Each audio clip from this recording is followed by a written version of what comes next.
thing it was just down my shirt so I could find it. All right. So today we're going to be talking about our fourth principle, search for truth and meaning, which is personal to us and very diverse as the people who are here today. We're going to use the context of Buddhism to talk about that, and going to use some humor to push back on some big concepts which are both God and evil today. So that should be interesting. Does this work? I have a clicker, but it's not clickering. I need the next slide. All right, so I am the Reverend Mandy Goheen. My pronouns are she and her. And this is a space that is a little different than other religious contexts.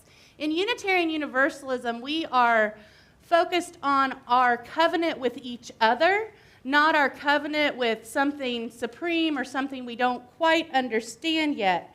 So we're going to read the covenant together. This is our covenant. Lovely.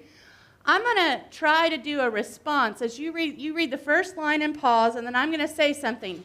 Before we start this, I want to thank John Standridge, who I do not see here today, because he helped write this call and response of our covenant, and I think it's very sweet.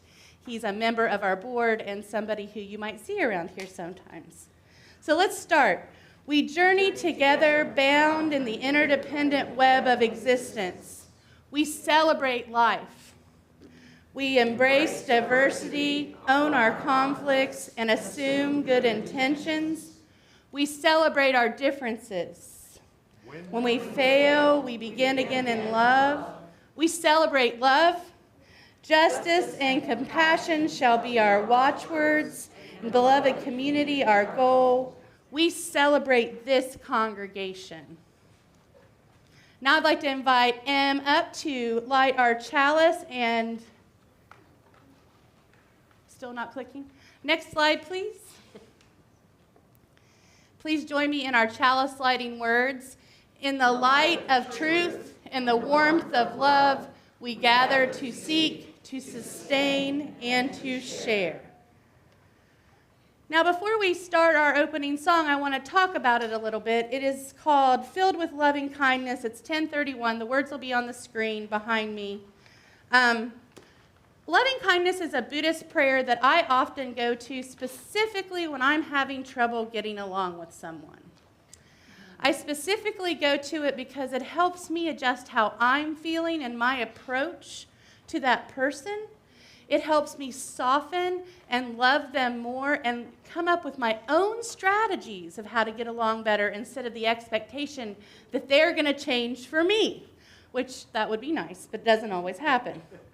So are we going to invite people to stand up and say hi? So let's stand up and say hello to each other.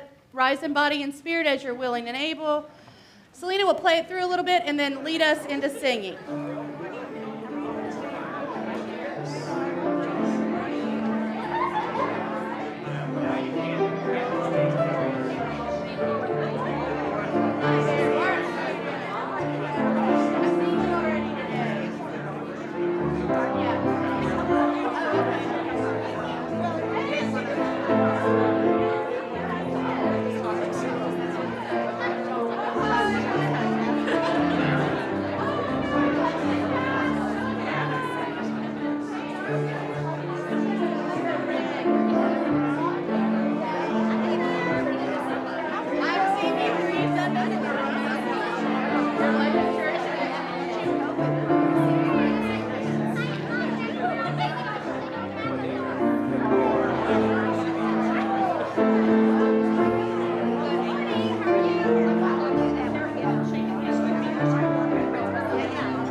with loving kindness. May you be well. May you be filled with loving kindness. May you be well. May you be peaceful and at ease. May you be whole. May we be filled with loving kindness. May we be well. May we be filled with loving kindness. May we be well. May we be peaceful and at ease. May we be whole. Please be seated. All right, it is time for all ages. If you're feeling young or young at heart and want to come up here with me, you'd be welcome to. If not, there'll be some opportunities to shout out some answers. And so, yeah, invite everyone forward. I'm going to still stand up just so I can have an eye on everyone. I will not touch the baby's cat. I accidentally touched this poor doll's cast. Ooh, you have to, and I am sorry for that. She is hurt. Who knows who this is? Yeah. Buddha. Who's heard of the Buddha? Okay, good. So, phew, that's, and do you know what the Buddha is famous for? Nobody. Sitting under a tree. Exactly. Being enlightened. Being enlightened, which means like all-knowing and having kind of all the answers and none of the answers all at the same time. Now, I want you to imagine that you are walking down the street and you see the Buddha, maybe sitting under this Bodhi tree here. What do you think you would say if you saw the Buddha? Yes? Hello. But there's another guy who was a student of the Buddha. That guy looks a little grouchy. You know what he said about the Buddha? He said, if you see the Buddha on the road, kill him. Yikes. Yeah, and look at his eyes. Does he look a little funny? You want to hear what I know about this guy? I think, we don't know for sure. It was a long time ago. He was so worried about falling asleep during meditation, he had his eyelids removed, and that's why I think he's so grouchy. Ouch, right? Chen, you'll excuse me as I say, Linji Yixeng, was a teacher, and he was the kind of teacher that I don't think I would have liked. He taught by surprising people. Everyone would be sitting in meditation, and he would jump out and scare them. Or, do you see the picture of him with that stick? Guess what he did with that? What? He would whip people with a stick, just jump out of nowhere and whip people with a stick. He sounds kind of grumpy. And I thought the Buddha was supposed to be peaceful, so that sounds strange. I wonder why he thought that. I wonder why he thought you could, A, surprise people into enlightenment with a stick, because that hasn't worked very well, I don't think. Or B, how would he be living the life of being enlightened or a good person if he was hurting people and he wanted to kill the Buddha? And I see another thing about the Buddha that I disagree with him on the road. Because I know other Buddhas. Wait, so like kill him on the road? Kill him? Okay, wait a minute. But look, Kuan Yin is not a boy. And that is a Buddha too. And a Buddha just means somebody who's enlightened and loves the world. So imagine you're walking down the street one day and you run into somebody who knows everything, who has all the answers. I think I'd be a little nervous or scared. I think I might be afraid I would say the wrong thing, don't you? Chen seems like he might be worried he would say the wrong thing. But the reason the teacher said kill the Buddha is he was killing any certainty, somebody who thought they had all the answers to all the questions. And that's really dangerous to think that we have all the answers to life's questions. And that's part of Unitarian Universalism, is we're constantly questioning and coming up with our own answers. What do we do? Oh, and bracelets are fun too during story time. So, I want us to reimagine what we would say if we saw the Buddha on the road besides hello. So let's take a minute and think about it. And if I saw the Buddha on the road, I think I would want to hug. What are some other things people think they would do if they ran into the Buddha on the road? Yes?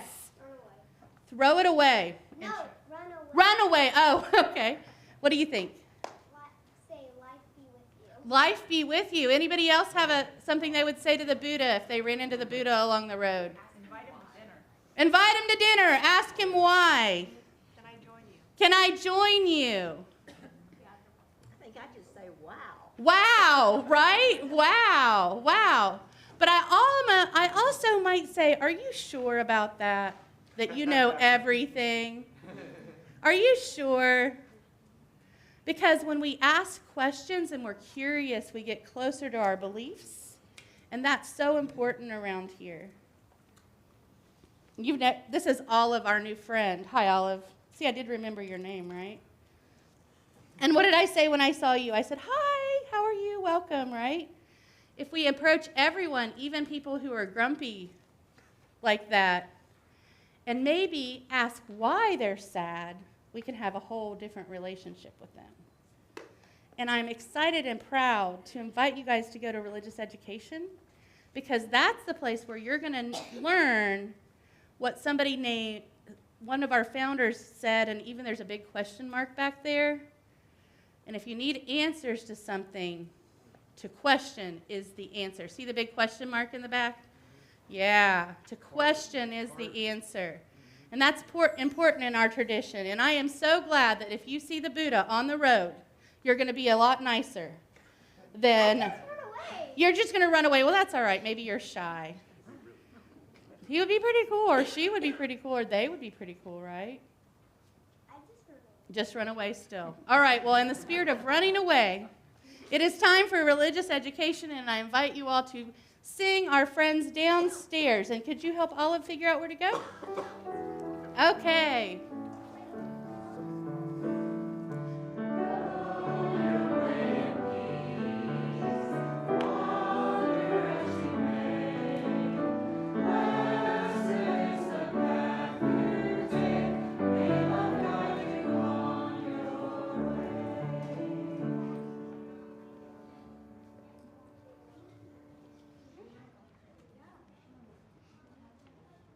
As the murmuring settles, I invite us into a moment of reflection, prayer, meditation.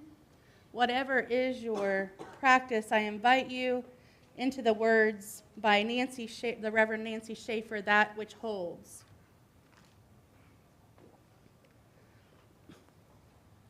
Because she wanted everyone to feel included in her prayer, she said right at the beginning several names for the holy. Spirit, she said, Holy One, Mystery, God. But then, thinking these weren't enough ways of addressing that which cannot be fully addressed, she added particulars saying, Spirit of life, Spirit of love, Ancient Holy One, Mystery we will not ever fully know, gracious God, and also Spirit of the earth. God of Sarah, Gaia, thou, and then, tongue loosened, she fell into naming superlatives as well. Most creative one, greatest source, closest hope, and even the superlatives for the sacred seemed to her probably redundant, but she couldn't stop. She said one who made the stars. Although she knew technically a number of those present didn't believe the stars had been made by anyone or anything. But just luckily they happened, those stars. She said one who is the entire ocean of compassion. No one laughed. That which has been present since before the beginning, she said, and the room was silent. And although she hadn't imagined this way, others began offering names. Peace, said one One my mother knew, said another. Ancestor, said a third. Wind, rain, breath, refuge, that which holds all. A child said water, and someone said Kuan Yin, and then womb and witness, great kindness, great eagle, eternal stillness, and then there wasn't any need to say the things she thought would be important to say. And everyone sat hushed until someone said, Amen. Oh, and I'm crying because I had a frog in my throat. It is beautiful. This is a time when we invite you all forward to light candles of joys and concerns. We're filling up, so we're going to start doing this a little differently. And I would like to invite you forward. We're going to do 2 lines to light the candles today. Anything you need to light a candle for, come forward, whether it be a joy, pain, celebration, or just everyday life. You're invited forward to light a candle.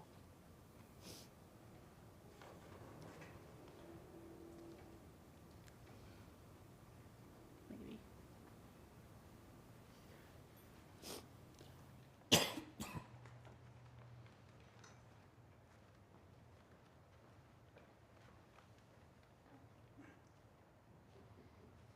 We'll do 1 line. All right. I'm going to keep trying. Okay. You do back and forth.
Online who aren't here with us today, and I'm going to light candles for the joys and concerns that are in our hearts but not quite ready to come forward.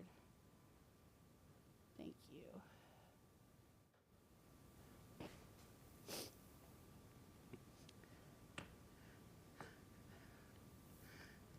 So join me in a little prayer for all these things brought forward or not yet brought forward, and calling on that which holds all, community, marking spaces, having acknowledgement, sharing joy and grief is what makes this place community. Remember as you look at the candles today that you're not alone, and that if you need help, there are people as well as a beautiful day to hold you the way you need it today.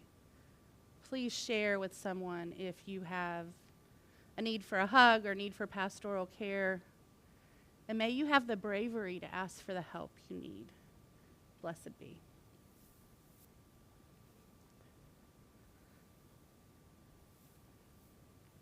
And I'm going to click the clicker.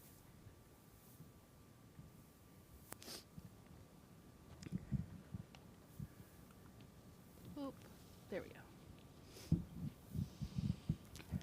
Our reading this morning is a poem written by Glenn Thomas Rideout. He is a Unitarian Universalist and is a director of worship art ministries at a church, and I forgot the name of it. He was recently at a Seminary Buddies congregation in Michigan, and now he's in Minnesota. The poem's entitled, God is No Noun. God is no noun, and certainly not an adjective. God is at least a verb, and even that shrinks her. God is not so much a woman as she resides in the improbable hope of brown mothers. God is not so much a man as he is at work in the memory of my grandfather's laugh. God is not trans. God swims in the tears of the one who sees her real self at long last in the bathroom mirror. God is not black, neither is he white. God is waiting in the contradiction of songs from slave shacks, and I have seen God in the alabaster smiles of children at play. We're getting Michelangelo all wrong. God is not the bearded one surrounded by angels floating over the Sistine. He is not Adam with his muscled back pressing the earth. No. God is the closing inch of space between their reaching fingers. Don't believe for a moment God is Catholic, and for God's sake, he isn't even human. Have you heard the wood thrush when the sun glistens on the Huron? Can you see the flowers, how they speak to bees without a word? Still, God is no spring blossom, no wood thrush. God is neither the sun nor the bee. God is what you see in the blossom. God is when you hear the river and suddenly discover how much of it is part of you. To be clear, God is not you. God is somewhere in the 14 billion years which have come to mean that you are. God is, after all, at least a verb. She is neither Pharaoh's rod nor Moses' staff. We must be the ones to cease our slavery. She is not interested in blame, neither does she offer praise. Truth, gratitude are ours to breathe. She will not have your answers. She is too large for answers. She dances too wildly to be fastened to them, and answers are nouns anyway. God is at least a verb, twirling in the radiant reds of spring blossoms, singing in the rare silences between rapid opinions, attending the tears of dark-skinned deaths, learning in tiny alabaster smiles. God is waiting in the space between fingers that might connect. He is waiting for us to stop naming her. She is waiting for us to see all of him. God is waiting to be unshrunk.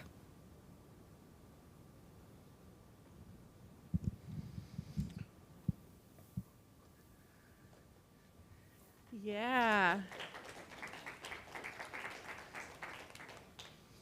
Let's let that soak in for a second.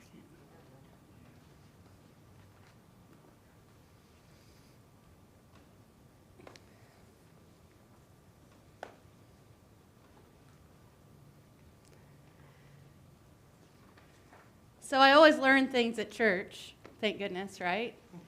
And this week, something happened that has happened every year for the past 4 years I've been here, which is students from Chattanooga Christian Academy come here to do their senior project, and they interview me on what evil is. Little dicey. These were, little dicey, because, we don't even like to talk about God, much less evil around here, right? So these three young men, unbeknownst to themselves, wandered in, and I was late as always, and found our small group meeting. And boy, did they get some lessons about God and evil from our amazing small group that meets on Wednesday. And I see Elaine back there. Elaine, you want to wave at everyone? Elaine set them straight, y'all. I'll tell you what. Elaine was like, I used to believe like you. But they were so respectful and curious, and it was a really lovely conversation. And what was interesting about it was 3 young men this year. It had always been 3 young women that had come, and they were like so competent and direct, and they had emailed me their questions ahead of time, which I had ignored as usual. And so I was completely on the spot answering these 2 questions, and then I'll go into the nuance of the answers. What is the basis for morality in various religions and in the religious tradition of Unitarian Universalism? And why should people do good and avoid evil? Just a little question. The second question is, what are the problems of evil and suffering, and how are they addressed in various religious and non-religious traditions? Just another light question. So those were the big questions, and then they had it broken down into small questions. And I tell you what, if you think it's hard to talk about God, it's hard to talk about evil for me. And so I just kept coming back to Buddhism, and it was one of those gifts of my own study of Buddhism that gave me the answers to this question. And my answer to them over and over again is, I think evil is when you know something for certain and you impose that certainty on other people. So I just kept coming back to that. And they asked, could you talk to us about the why behind why people should be good and avoid evil? Why? And what I said to them is, we as Unitarian Universalists, we don't have a covenant with God. We have a covenant with each other. That's a little different. and accountability to each other. And we don't have a punishment if we're not good that we're going to go to a fiery place and burn. We are creating beloved community now and in the present moment. And so if hell exists, it also would exist now in the present moment. And this kid was typing like the wind when I said all this. So fast, in fact, that it stopped me, and I said, wow, you're a good typer. And the other 2 said, yeah, that's why he's doing this part. How does your tradition deal with the issue of evil and suffering? Suffering is real. I came back to Buddhism again. Suffering is real, and attachment to suffering would lead us into a space of evil, and that is a big transition from being Catholic for me. Because when I was Catholic, there was glory in suffering. It was what you were supposed to do, suffer silently. But in Buddhism, suffering is real, but attachment to suffering is the bad part. Because when we get attached to suffering, we look for instant gratification to get away from it.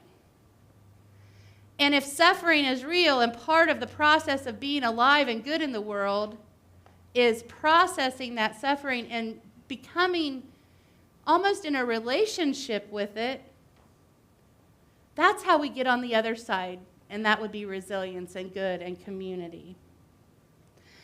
And they kept asking questions. I kept feeling like I was saying the same thing. And they said, what are some of the logical tensions between evil and suffering and the core beliefs of your religion? And if you think love came out of my mouth once during that conversation, it might have come out 40 times. I said to them, I just kept coming back to that certainty, and he was asking, why is there so much evil in the world? And I said, it's certainty, it's certainty, it's certainty. And it's certainty so much that I said, well, Hitler was very certain about what people needed. These kids sent me on a journey this week. I watched a TV show called How to Make a Tyrant. It was very good. It was very good, and it kind of helped me understand the context, and I love a good documentary anyway, and there are some things that are in place that were lined up with what I was saying was evil. For example, certainty, a false self-confidence. Self-confidence in what you think is so true that it doesn't matter if others tumble or are oppressed in order to get what you need. Tyrannical people pick someone to target. They say things like, man of the people. They have certainty, they are tenacious, and they have followers, this is interesting, that believe their stuff even more than they do. And that's how Hitler really pulled all that off. And then I said the most annoying thing that has ever come out of my mouth. I said, and I don't think Hitler's in hell either. To these children who were like, whoa, where are we going now, lady? You know, like, what is going to happening around here? And I said, I believe, first of all, I don't really believe in that. Secondly, I believe that we create our own hells and heavens here on earth. We have a responsibility to each other, and we have a responsibility to lean towards good. And isn't that harder when we don't have a devil to blame? We don't have someone luring us into being bad. We have our own accountability. That's much harder. And they all were in agreement with that. They were like, yes, that is much, much harder. What is evil, they asked. And then once again, I said certainty. And they said, what's the opposite? And I said love. And I know that he was probably doing cut and paste at this point. Why me? Why this? Why the existential problem, they ask. Well, because life's hard, is what I said. Things happen that are bad. We have difficulty in life. And if we get attached and identify with that difficulty, not just identify, allow that difficulty to become our identity, we are back on that path of not leaning into good. Bad things happen. Suffering exists. There is not some God in the sky crashing pretend cars together to make us suffer. We are responsible for our suffering. And yes, it's hard, but we'll live through it, and we're going to be better on the other side because we lean into good. And then they said, what is the purpose of evil? And I was like, well, I don't know. What is the purpose? What is the purpose of bad things happening? Because that's just life. And if we're leaning into the good and we're leaning into community and love and those spaces in between people might call God, we have the things we need to get through that rough stuff. How do we contribute to the problem? And I once again cut and paste. I said instant gratification. Suffering is real, and if we completely avoid it. Now, I don't mean don't take Tylenol when you have a headache. I just want to be clear. Don't suffer and not go to the doctor when you need medical help, or don't go talk to someone when your heart is breaking. That's not what I'm saying. I'm saying that it's in you. It's not on the outside. It's not something we can find or look for. It's not a pill we can take. It's in you, and it's in your relationship with others, but not just people. I have said this before, and I will say it again. I love naps. And I love naps with my dog. And I know that sounds kind of silly, but it's the thing that comforts me. I have had a dog since I was a tiny child. Now I have 3. Anyway, I'm a grown-up. I get as many as I want. My mother is so excited. Then they asked, how should I respond to evil? And I said, cut and paste the word love again. And that's the hard part, and I've said this before. The hard part is loving people we may contextualize as evil. Loving people who don't believe like us. Loving the people who have the certainty that gets imposed on us. That's hard. If you want to just practice that, just watch the news. And then try the loving kindness meditation when you're done. See if you can use loving kindness to soften yourself towards tyrannical people, because it takes away some of their gas, doesn't it? Because that's the other thing they need. They need opposition. Don't feed that fire. Is there a final resolution or destiny to evil? Well, I just want to be honest. I think if there's a expression of evil in this world right now, it would be the climate crisis. It would be poverty. It's not a person. And once again, it's not some little sneaky imp tapping us on the shoulder, luring us away from what is good. We are, in this space today, at least Unitarian Universalists, and we have a responsibility to address our suffering and not hurt other people when we're doing it, to do the most good in covenant with each other. And final question. Is evil necessary? Why or why not? I had to think about that one, and they let me pause. And I did the thing that I do when I'm standing up here and I don't quite know what I'm going to say next. I do the dog. I kind of cock my head a little bit and think, and I thought, and I thought, and I thought, and I thought, and I thought, how can something I don't believe in be necessary, first of all? But I do believe it. I believe that there are people that are bad in their own, and use their own agenda to hurt other people and to get ahead in the world. I am highly suspect of capitalism. However, I do participate in it because it is what it is. How do we as Unitarian Universalists wrestle with this question, is evil necessary? Why or why not? And it's really in our fourth principle. We personally are on a search for our own truth and meaning. And I can't, even though I am the minister in this church, tell anyone here how to believe. I can give you a lot. I can give you the smorgasbord of beliefs. We love a good potluck, right? So we can sample all the different things. We don't appropriate them and make them our own, but we adapt our belief system. And I had not realized how much Buddhism was influencing my belief system, or why. My Buddhist teacher was a guy named Charlie Sewer, and he had what he called free-range Buddhism on Wednesday nights at the Unitarian Universalist Fellowship of Montgomery, Alabama.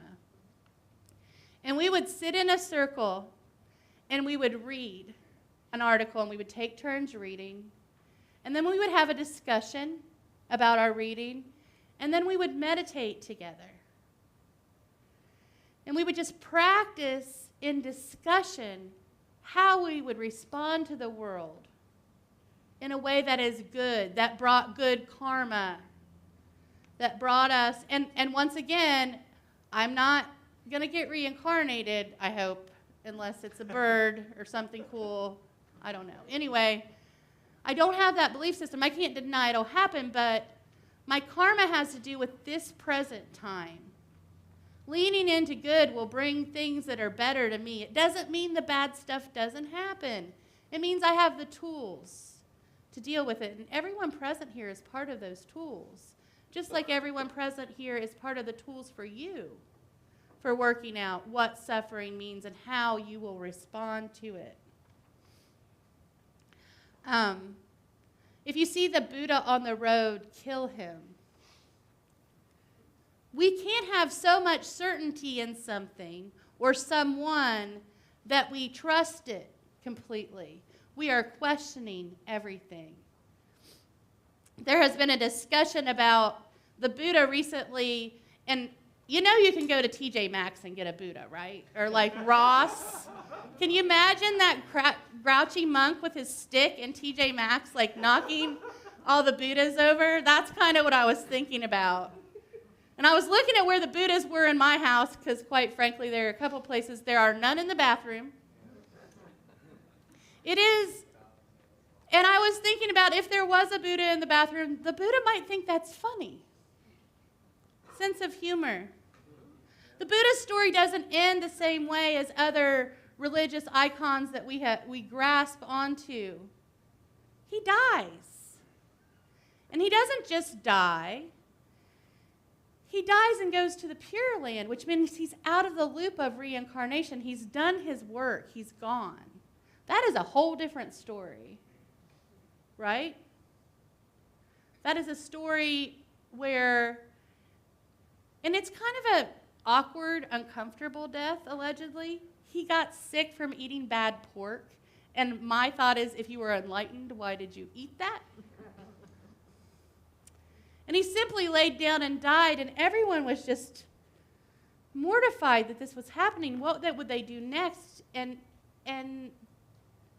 But he led by example of letting go, of being at peace, and he didn't seek getting help for that ailment because he was acknowledging that suffering was real and that everyone had an end time. Is evil necessary? Why or why not? Well, if there wasn't bad stuff in the world, I wonder if we'd be together today. I wonder if we'd be here contemplating. If everything was just wonderful and peachy, would we come together and ask the big questions? I think there's balance. And I like to go back to Buddhism one more time, which there's a middle path. We don't have to reside in the purely good or the purely evil. There are spaces in between that we're invited into. And I guess if there's bad in the world, I would be grateful for it because we're here together today. We're here together because we love justice. We're here together because we care about people. We're here because we are asking and answering questions. And we have a faith of uncertainty, which is kind of cool and pretty hard. It's harder to just live by our covenant and principles than it is to have a dictate from God of behavior. We are all accountable together. And that's beautiful. And this community is amazing. And there are so many ways that we're accountable to each other. And then there can be God. God in the in-between, the fingertips. God in the lights, in the chalice. God with no gender. God with no name. What if we really took Glenn Thomas Rideout's advice and we thought about God as a verb for the next week or two? We thought about how much more God can be. And we thought about, the last line, lowercase g, God is waiting to be unshrunk. This is a place that we can unshrink God, reject God, love God, be indifferent about God. But this is also a place where we're accountable to ourselves and each other, and that is beautiful. And that is a community worth being part of. May it be so, and blessed be.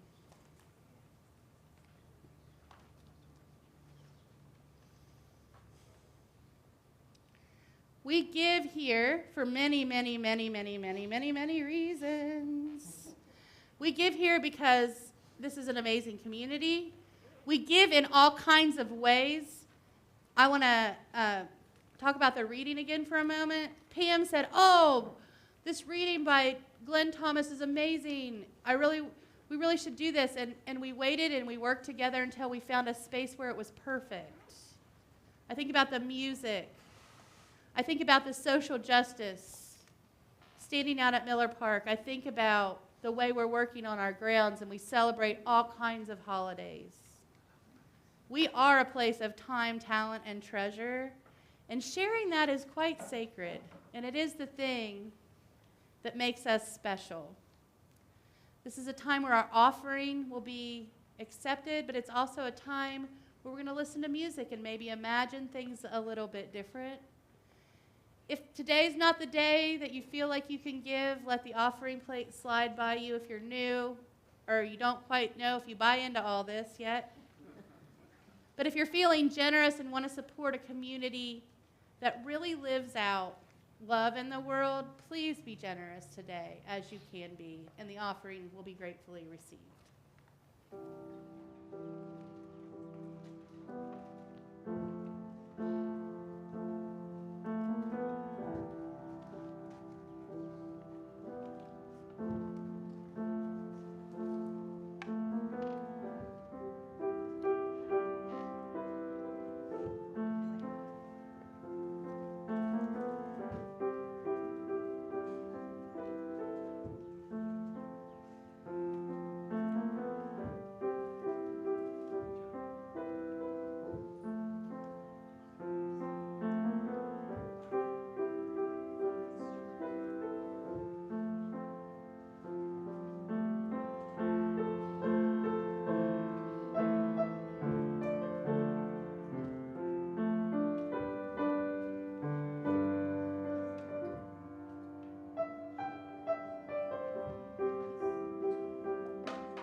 Talent, treasure, all the things right here. All the things all around. Please join me in our offertory response. We give these gifts freely, committed to our mission to care, create beloved community, awaken hearts and minds, resist injustice and act with compassion, embrace life and care for the earth. To this work, we dedicate our offerings. And I would like to invite Sandy Kurtz up to do our social justice movement.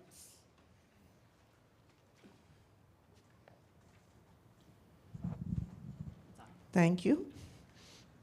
Well, it's the end of Environmental Month around here. We've had 4 Sundays now or so of environmental awareness, hopefully, education. And thank you last week for our Earth Day service where you gave out some actions that you knew could be done. And we are continuing to put all that together in an action plan so we can get re-accredited for being a green sanctuary. I thank you, Mandy, for providing me with a book here that gives me some quotes to read. Hold the microphone. Hold the microphone. I'll hold the microphone. Very good. Going to do some new ones and some old ones here. This one from Walt Whitman, and you probably, I'm sorry, not Walt Whitman, Chief Seattle. I considered Walt Whitman, but, and you may have heard this one, although I had not heard all of it. It's attributed to Chief Seattle, although there's some question about whether it was really him or not, but indigenous anyway. Teach your children what we have taught our children, that the earth is our mother. Whatever befalls the earth befalls the sons and daughters of the earth. If men spit upon the ground, they spit upon themselves. This we know, the earth does not belong to us. We belong to the earth. This we know, all things are connected, like the blood which unites one family. All things are connected. Whatever befalls the earth befalls the sons and daughters of the earth. We do not weave the web of life. We are merely a strand in it. Whatever we do to the web, we do to ourselves. And a second one here, find it, from our own Unitarian Universalist poet, Mary Oliver. I have come to terms with the future. From this day onward, I will walk easy on the earth, plant trees, kill no living things, live in harmony with all creatures. I will restore the earth wherever I am. Use no more of its resources than I need, and listen to what it is telling me.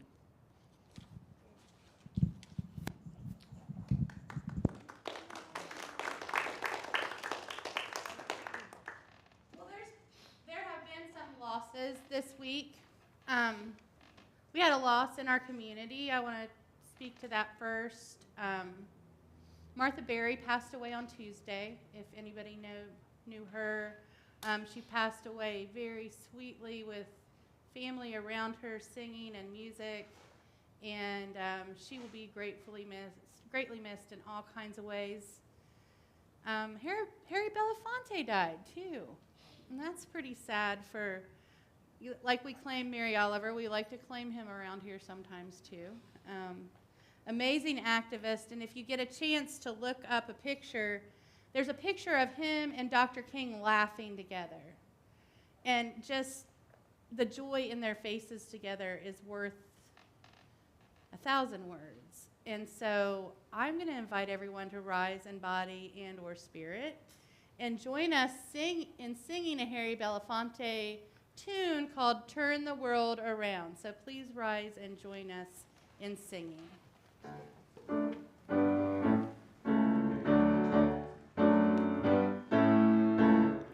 We come from the fire, living in the fire. Go back to the fire, turn the world around. We come from the water, living in the water. Go back to the water, turn the world around.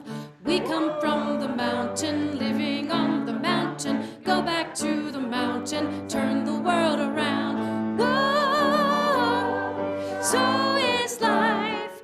Ah, so is life. Whoa, so is life. Ah, so is life. Do you know who I am? Do you know who you are? See we one another clearly. Do we know who we are? Do you know who I am? Do I know who you are? See we one another clearly. Do we know who we are? Whoa, so is life. Ah, so is life. Whoa, so is life. Ah, so is life.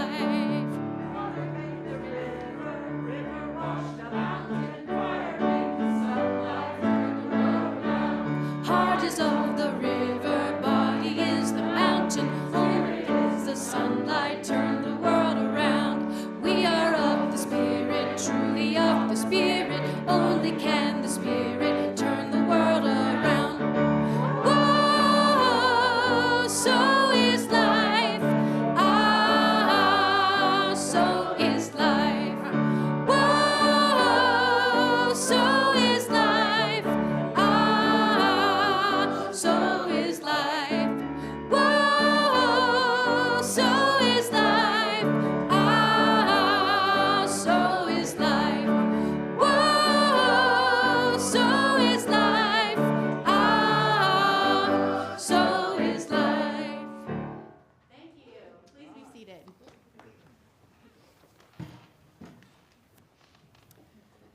I'm saying if that guy was really enlightened, he wouldn't have eaten that pork chop.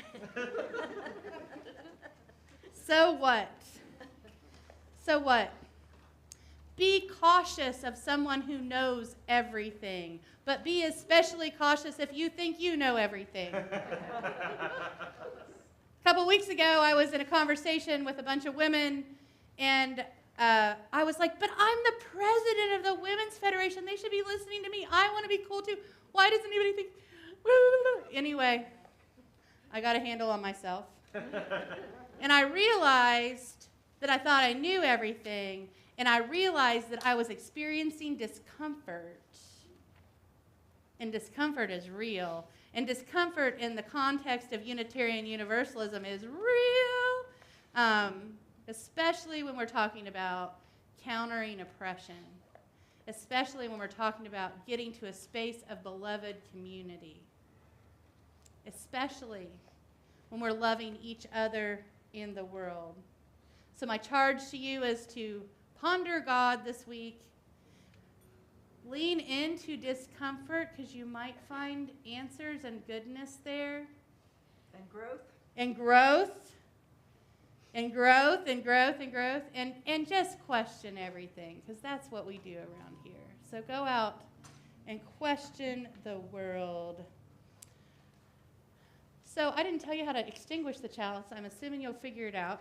There's a little thingy over here. I don't know what that snuffer. So please join us in our chalice extinguishing words. We extinguish this flame, but keep the light of truth, the warmth of community, and the fire of commitment. These we carry in our hearts and share with all the world. You figured it out. Yay. Talent, talent, talent. I have a little announcement before I hand this over. I'm doing Sunday school next month. I know there's lots of other stuff going on around here. There is maypole dances and parties and service projects and potlucks and all the things. But I am going to be here the whole month of Sundays, so I wanted to use that term, and so I came up with, we're going to do a UU history discussion, traditions, anything you might want to know about Unitarian Universalism. We're going to focus on both this congregation and the Unitarian Universalist Association. I welcome the curious to these conversations. These will not be me standing here talking for an hour. These will be conversations and times to explore what Unitarian Universalists believe. And with that, I will see you, and you have a wonderful week, and I'll hand it over to our wonderful board rep, Andy. Good afternoon.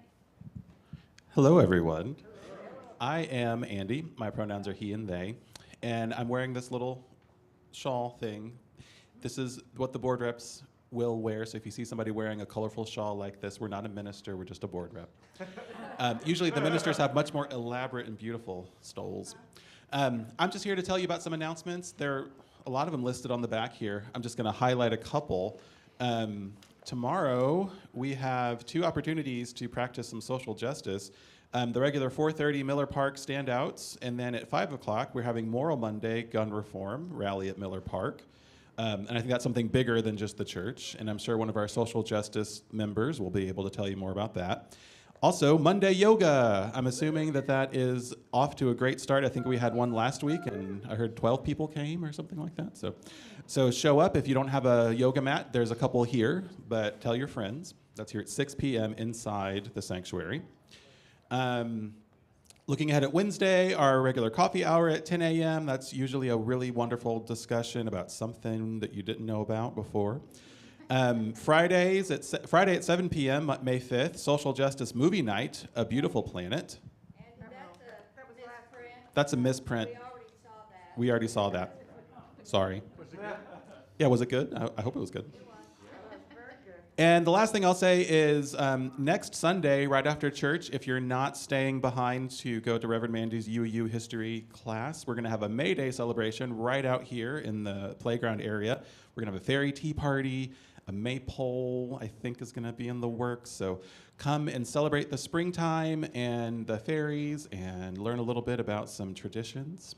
And who else has an announcement? I'm going to pass it to Chen and Chen. I do have 2 name tags, yes. Hi, everyone. My name is Chen. My pronouns are he, him. If announcements are the reason why you come to Sunday service, you may have seen me before. I am a representative of the Stewardship Campaign. It is stewardship season here at UCC, and I just wanted to give a friendly reminder that if you have not picked up your stewardship envelope, or if you are new and you haven't given before, but you see yourself and in this community, we have stewardship packets available for you as well. They are in the fellowship area on the table with the blue tablecloth. This is an opportunity for all of us in this community to pledge your time, talent, and treasure in support of this community. If you have filled out a pledge card and you are wondering where to turn it in, on that same table with the blue tablecloth is a slightly different shade of blue box that you can drop your cards in. We encourage you to drop off your cards early, and you will have a prize, which a gift, not a prize, rather, a gift for completing your pledges early and on time.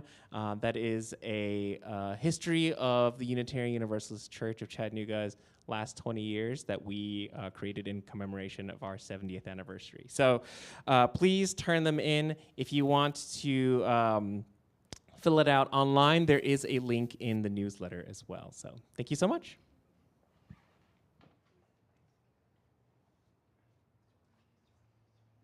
All right, back again, Sandy Kurtz, she, hers. I have some trees to give away. If anybody would like to have a dogwood or crabapple or a deciduous holly. I had some left over from the green interchange where I distributed some pre-ordered trees, and these were left over and they need to go in the ground somewhere. So your first environmental action of today, plant a tree. They're outside. I'll give you, just go out there and we'll get you set up. Thank you. Any other announcements? Yeah, it's me again. I know. Okay. Well, she's talked about it today. You know, she talked about some trials and tribulations and joy and suffering and stuff like that. Well, you know, you think, oh, if I get into the nominating committee or if I come on the board or do something like that, it's going to make me uncomfortable. But that's good stuff. So, you know, think about that. You know, gee, I wonder what it takes to do this part of the church. Like, have you ever wondered what they do and how they do this stuff? This is a good way to do it. You can be on the nominating committee if you feel pretty comfortable about knowing some of the other members in the church and what they might be interested in, or if you're interested in. So come see me or Dady or Lucy or, well, Roger. We actually need somebody on the nominating committee now too, so we need one more at least. So don't forget us. And here comes Dave. Hi, folks. The dishwasher has been delivered. Unfortunately, the guy who delivered it and was supposed to install it failed us. He was put off by the age of the machine, and he didn't want to fool around with it. So that's left with me. I'm hoping that some person in the congregation here who's considerably younger than me and knows something about plumbing, particularly with copper pipes, can give me a hand someday, Saturday or during the week or sometime, to get it out and get it hooked up again. If I can't find anybody to help, actually there's a guy I'm going to ask Monday too, but we're going to have to hire a plumber. And we're talking hundreds of dollars for a plumber. So whatever. Talk to me afterwards. Hey everybody, I'm M. Wagner, she, they. Speaking of joys and concerns, It's funny because Mandy had said, I've never seen someone so excited about this before. But on Saturday, Audrey and I are both graduating from the University of Tennessee at Chattanooga. That's a great joy for the both of us. We're both later in life students, and so it's a really big deal. I'll have my degree in political science and public service, and her degree is in mathematics.